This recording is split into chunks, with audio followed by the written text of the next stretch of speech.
Salut à tous, chers programmeurs, j'espère que vous allez tous bien. On se retrouve dans un nouveau tutoriel pour le projet mise en œuvre d'un système de télésurveillance environnementale pour une serre agricole de culture de pommes de France. Alors ici on est au Cameroun, le contexte bien sûr c'est comment produire un microclimat propice à la culture de pommes de France au Cameroun. Alors dans ce tutoriel, je vais vous présenter comment faire l'entretien de la culture. Bien sûr, c'est dans le cas général, pas uniquement dans le cas de la culture de pommes, dans le cas de toute culture sous serre agricole. On va présenter les points graines, semis et transplantation, la préparation du sol, la fertilisation, la transplantation dans des parterres à l'extérieur, l'agriculture, le support et le désherbage, la récolte, qualité et sélection, emballage et transport. Et surtout à la fin, les étapes à suivre pour produire une culture sous une serre agricole. Donc sans plus tarder, on va commencer avec le premier point, graines, semis et transplantation. Tout cela entre bien sûr dans le cadre de l'entretien de la culture. Alors il est important que les cultivateurs en serre, je préfère dire cultivateurs en serre plutôt que sériculteurs, parce que dans le dictionnaire, j'ai cherché le mot sériculteur, je n'ai pas vraiment vu. Donc je préfère dire à ce niveau cultivateurs en serre, qui ont déjà investi dans tout équipement nécessaire, emploient également les graines de la meilleure qualité qu'ils peuvent trouver sur le marché. Les producteurs de bonne réputation sont personnellement intéressés dans la production de graines pour la semence qui sont de qualité uniforme et qui ont une capacité supérieure de germination. Il y a des graines de bonne qualité, il y a des graines qu'on retrouve directement comme ce que j'ai retiré la fois dernière sur la pomme que j'ai consommée. Si vraiment cette méthode avec des graines qui ressortent directement de pommes ne fonctionne pas ou bien ne produit même pas, je vais vraiment envisager la possibilité de trouver les graines hybrides, ces fameuses graines hybrides dont on parle, qui seront vraiment de bonne qualité et de capacité supérieure de germination. On dit également que ces graines hybrides sont résistantes à certaines maladies ou fléaux. Ainsi, le cultivateur en serre sèmera les graines dans des semoirs et après la sélection nécessaire, il les emportera individuellement jusqu'au moment où ils seront transplantés à leur emplacement final. J'en profite pour dire ce que c'est que la transplantation. La transplantation, c'est le fait de repiquer des semis dans un autre emplacement, un emplacement où les plantes pourront pousser définitivement. La semis ici, c'est la plante en une phase de croissance, comme un peu dans ce cas où j'ai présenté ici une bourrette avec des plantes à l'intérieur. Là-bas, ce sont des plantes qu'on essaie de transplanter vers un autre emplacement, parce qu'ils sont dans une phase de croissance où il est nécessaire déjà de les mettre dans des conditions réelles de croissance où la plante devra croître définitivement.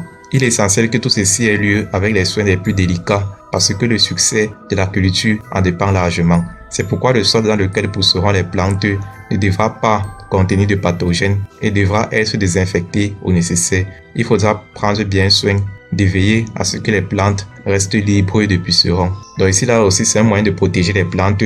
Bien sûr il faut d'abord une terre de bonne qualité parce que qui parle d'environnement de bonne qualité nécessite aussi une terre de bonne qualité, donc une terre libre de tout pathogène, de tout élément étranger qui pourront nuire à la bonne croissance des plantes. Il y a le cas bien sûr des serres agricoles, le cas des pépinières. Les pépinières ici là c'est juste des emplacements, des terrains dans lesquels sont plantés des semis en attendant bien sûr qu'ils soient transplantés dans un autre endroit. Ici j'ai présenté une bourrette avec une terre à l'intérieur, une terre qui va représenter le sol qu'on va traiter pour une croissance aisée des plantes. Lorsque vous cultivez la terre, souvenez-vous toujours du fait que les plantes nécessitent une terre bien aérée pour un drainage aisé. La stagnation d'eau doit être évitée à tout prix. Les plantes poussent le mieux si leurs racines sont dans un environnement qui consiste d'un tiers de terre, d'un tiers d'air et d'un tiers d'eau. Donc ici, l'environnement doit être assez équilibré en termes d'eau, de terre et d'air. La terre doit être bien aérée, drainée de manière aisée, donc tout doit être vraiment propice, que ce soit la terre ou l'environnement, pour une bonne croissance de la plante. La préparation de la terre ne devra pas poser des problèmes à un producteur qui a de l'expérience. Sauf que moi, je n'ai pas encore d'expérience dans le domaine. Mais bon, on va se battre et on va faire ce magnifique projet, ces plantations, et voir le fonctionnement, voir la croissance sur une serre agricole. On arrive à l'étape de la fertilisation. Au moment de préparer la terre, il est conseillable d'y introduire directement des fertilisants, qu'ils soient d'origine organique ou non organique.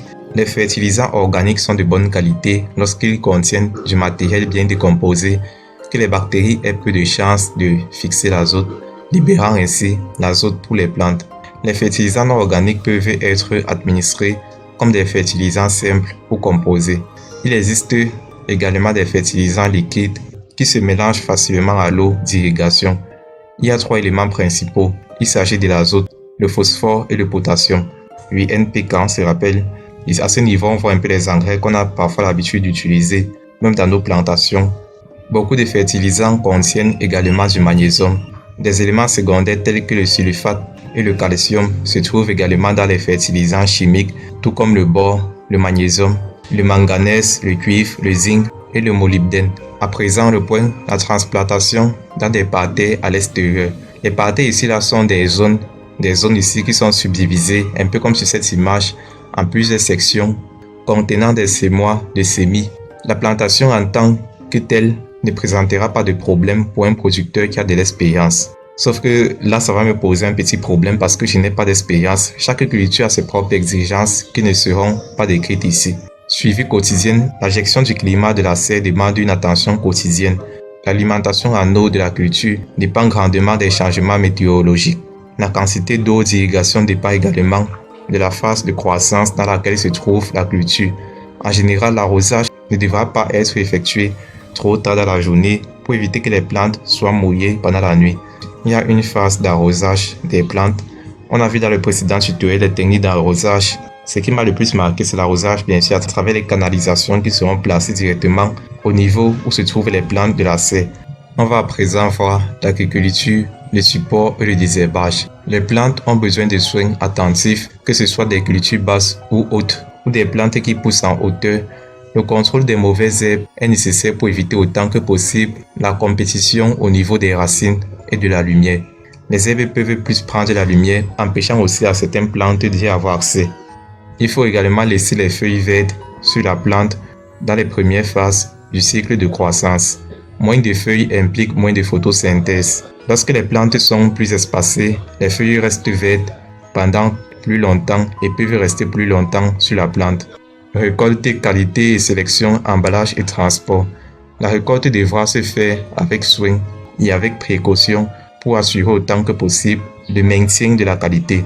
Un produit propre et uniforme de bonne qualité sera récompensé par le prix le plus élevé. Déjà, même sur le marché, on voit certaines variétés de pommes qui varient selon le prix.